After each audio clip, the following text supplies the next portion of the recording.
दृष्टि आईएएस के audio article programme में आपका स्वागत है। आज का हमारा आर्टिकल इतिहास के महत्वपूर्ण भाग महाजनपद काल से संबंधित है।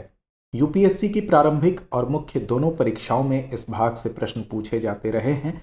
यह आर्टिकल आपके उत्तर लेखन की गुणवत्ता बढ़ाने में सहायता करेगा। यह ऑडियो आर्टिकल सामान्य अध्ययन प्रश्न पत्र 1 के इतिहास खंड से जुड़ा है। तो आइए आर्टिकल की शुरुआत करते हैं।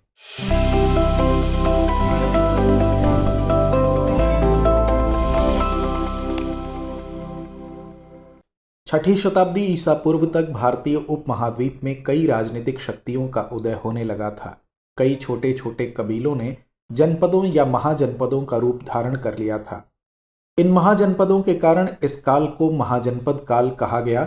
महाजनपद काल प्राचीन भारतीय इतिहास में एक महत्वपूर्ण युग है। इन राज्यों अथवा महाजनपदों ने भारतीय उपमहाद्वीप के राजनीतिक, आर्थिक और सांस्कृतिक परिदृश्य को आकार देने में महत्वपूर्ण भूमिका निभाई।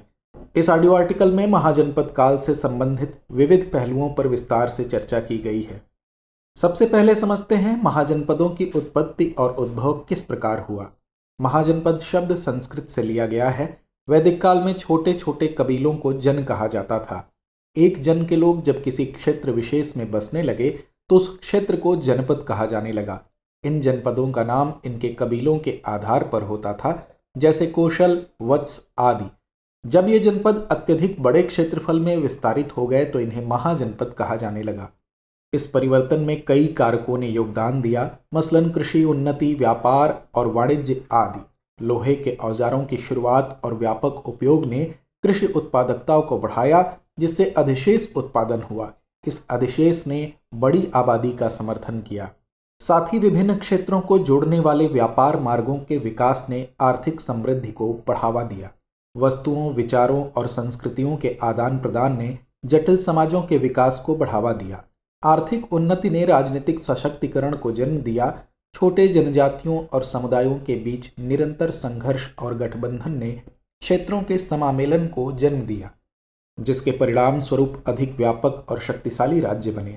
छठी शताब्दी ईसा पूर्व में महत्वपूर्ण धार्मिक और दार्शनिक आंदोलनों का भी उदय हुआ, विशेष रूप से बौद्ध धर्म और जैन धर्म, जिसने सामाजिक संरचनाओं और शासन को प्रभावित किया।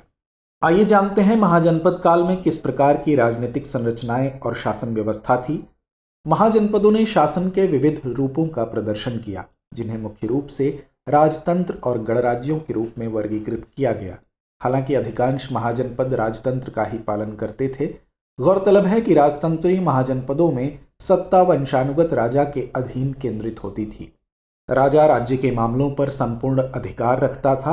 राजा को अक्सर दैवीय रूप से नियुक्त माना जाता था और पुजारियों द्वारा किए जाने वाले अनुष्ठानों और समारोहों के माध्यम से उसकी वैधता को मजबूत किया जाता था। इन राजतंत्रों में केंद्रीकृत प्रशासन व्यवस्था थी। राजा ने एक सुव्यवस्थित प्रशासनिक प्रणाली बनाए रखी, जिसमें अधिकारी कराधान, न्याय और सैन्य अभियानों सहित शासन के विभिन्न पहलुओं की देखरेख करते थे। साथ ही राजतंत्रों ने अपने क्षेत्रों की रक्षा करने और अपने प्रभाव का विस्तार करने के लिए सेनाएं रखीं। राजा के अधिकार को लागू करने के लिए सेना एक महत्वपूर्ण साधन थी। महाजनपद काल में कर प्रणाली भी प्रचलित थी। राज्य के कार्यों और राजा के दरबार का समर्थन करने के लिए एक व्यवस्थित कराधान प्रणाली लागू की गई थी। कृषि उपज, व्यापार और अन्य आर्थिक गतिविधियों पर कर लगाए गए थे। गौरतलब है कि कुछ महाजनपद राजतंत्रों के विपरीत गणराज्यों के रूप में संचालित होते थे, जिन्हें गणसंघ के रूप में जाना जाता था। ये कुलीन तंत्रीय गणराज्य थे, जहां सत्ता विभिन्न कुलों या परिवारों के प्रतिनिधियों वाली एक परिषद में निहित थी। इन गणराज्यों में सामूहिक निर्णय लिया जाता था। सभाओं के माध्यम से महाजनपद का शासन संचालित किया जाता था। इन क्षेत्रों में नेतृत्व के पद अक्सर निर्वाचित होते थे और वंशानुगत नहीं होते थे। आइए प्रमुख महाजनपदों के बारे में विस्तार से जानते हैं। महाजनपदों के बारे में मुख्य रूप से जैन और बौद्ध ग्रंथों के माध्यम से पता चलता है। आमतौर पर 14 से 16 महाजनपदों का उल्लेख इन ग्रंथों में किया गया है। ये महाजनपद थे काशी, कौशल, अंग, मगध, चेद, वत्स, वज्जी, मल्ल, कुरु, पांचाल, मत्स्य, शूरसेन, अश्मक, अवंती, गांधार तथा कंबोज।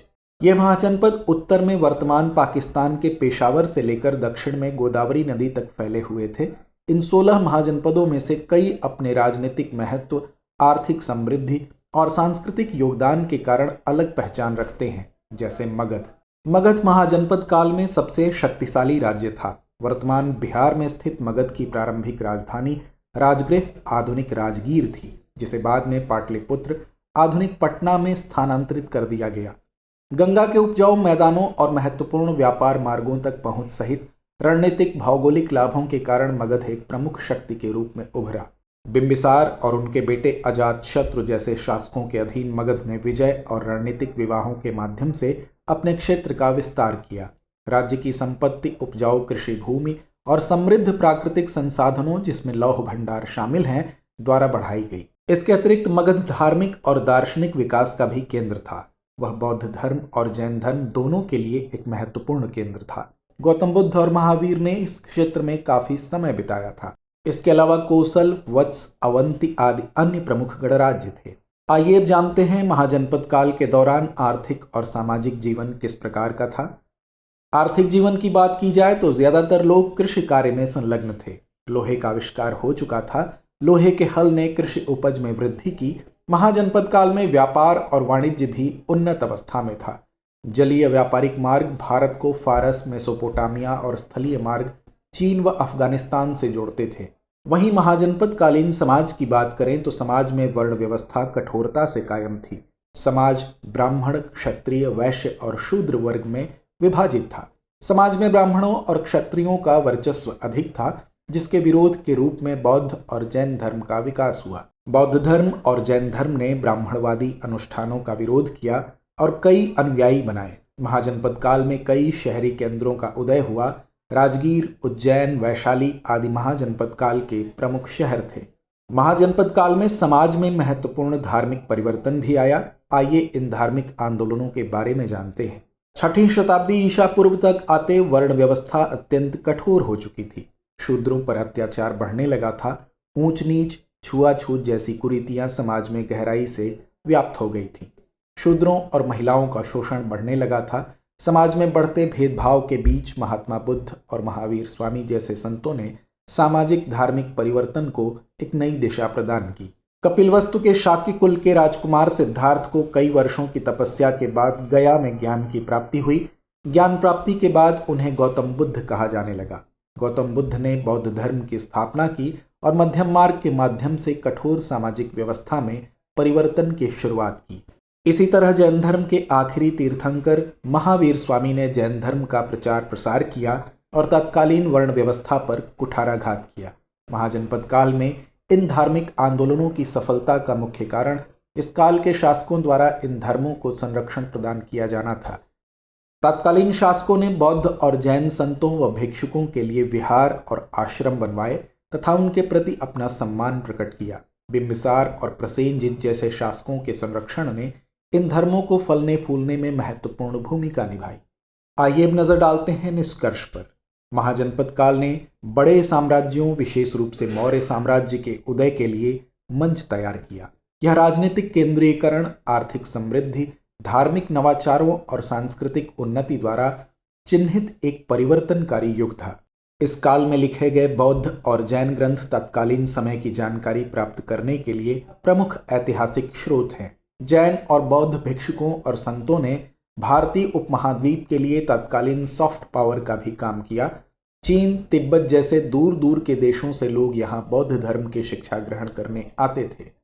निष्कर्षतः यही कहा जा सकता है कि महाजनपद काल ने आगामी शासकों के लिए पथ प्रदर्शन का काम करने के साथ भारत के पहले धार्मिक दार्शनिक आंदोलन की नींव रखी।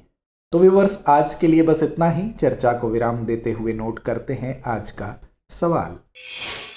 मगध के सबसे शक्तिशाली महाजनपद के रूप में उदय होने के पीछे जिम्मेदार राजनीतिक और आर्थिक कारकों पर चर्चा करें।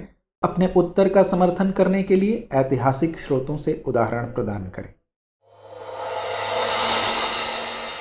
डियर व्यूअर्स, अपने एग्जाम की तैयारी को और बेहतर करने के लिए हमारे चैनल को लाइक, शेयर और सब्सक्राइब करना न भूलें।